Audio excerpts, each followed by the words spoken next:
Mesdames et messieurs, bonsoir. Merci d'avoir choisi RTI 1 pour vous informer. Voici les titres de ce 20h. Le 7e forum sur la révolution verte en Afrique se poursuit. Ce mardi, deuxième jour des travaux, les participants planchent sur l'autonomisation des femmes dans le secteur agricole. Le vice-président Daniel Kablan-Duncan a pris part au panel. Comment développer l'agriculture en Afrique? Cette question préoccupe également les experts réunis à Abidjan pour le 7e forum sur la révolution verte. Ces derniers proposent de régler les problèmes de la semence de qualité. Comment développer l'agriculture en Afrique? Cette question préoccupe justement les experts réunis à Abidjan pour le 7e forum sur la révolution verte. Ces derniers proposent de régler les problèmes de la semence de qualité. Quelle est donc la situation des semences en Afrique, précisément en Côte d'Ivoire? Voyons les éléments de réponse avec Noël Nyagno. L'agriculture, au commencement, était la semence, la raison. Les semences, c'est la matière la plus importante au niveau de l'agriculture. C'est tout ce qui est utilisé pour ensemencer. Si vous n'avez pas de la semence, vous ne pouvez pas faire la plantation. D'abord, son existence, faire la plantation. Et elle reprend 80% de toute l'activité elle-même. Ça fait 40%, comme on le dit, de la productivité. Le constat en Afrique, à peine 10% des terres emblavées le sont avec des semences de qualité, uniquement pour les cultures de rente. Selon la FAO, Organisation des Nations Unies pour l'alimentation et l'agriculture. Autre donnée connue, le volume des besoins en semences, souligné ici par Dibo Bagna, président du réseau des organisations de producteurs de l'Afrique de l'Ouest. Nous avons besoin d'1 million ou voire 1,5 million de tonnes de semences, tous secteurs confondus. Comme on le voit, le fertilisant du développement de l'agriculture productive en Afrique est connu. Le volume à injecter aussi. Reste maintenant à mettre en place l'industrie sémencière pour réconcilier l'offre et la demande de semences de qualité pour une agriculture davantage performante.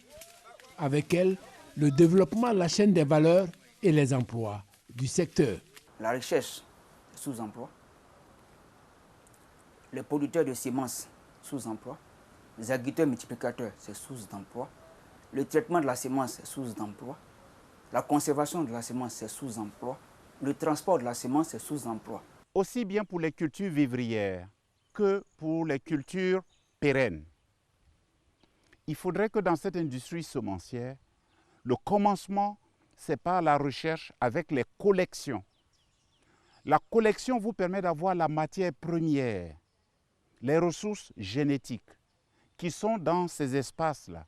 Donc financer d'abord la collection, les prospections, l'entretien et le travail d'amélioration. Quand nous avons créé la variété, cette variété n'est pas encore chez les entrepreneurs agricoles. Il faut maintenant produire la semence. Là également, cela demande l'apport d'un investissement, l'investissement dans la production de semences proprement dites, pour que la variété, les progrès génétiques réalisés par la recherche soient à la disposition des bénéficiaires que sont les entrepreneurs agricoles et les consommateurs à la fin de la chaîne. Au-delà de la création d'emplois directs et indirects, la semence de qualité résout le problème de la pression foncière. Où vous faites 250 kg à l'hectare, si avec des variétés améliorées comme sur le coton, vous faites 1 tonne et plus, vous aurez plus de revenus. L'État de Côte d'Ivoire aura plus de matières premières à exporter.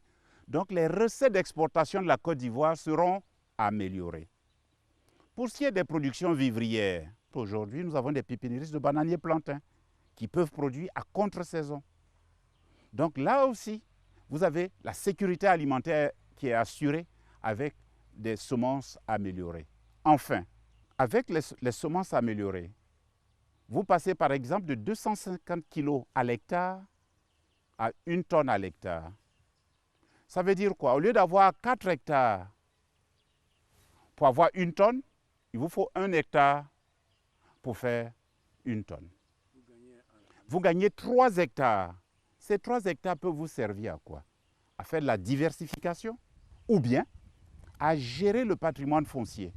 Donc, il y a la préservation de l'environnement qu'il y a derrière cela. Ces avantages comparatifs ont certainement motivé la création ici à Abidjan en 1998 du réseau des sémenciers africains par 40 pays.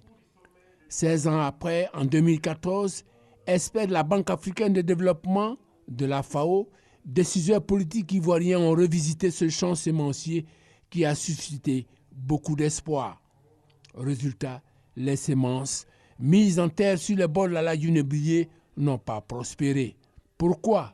En attendant d'apporter les réponses objectives à cette interrogation, il faut souhaiter que le Forum sur la Révolution verte soit une opportunité pour faire germer le plan de développement sémencier africain, une autre graine sélectionnée à Abidjan en 2014. Au commencement donc était la semence, un dossier signé Noël Gnagno. Et notez que la cérémonie d'ouverture officielle du 7e Forum sur la Révolution verte qui se tient à Abidjan aura lieu demain, mercredi et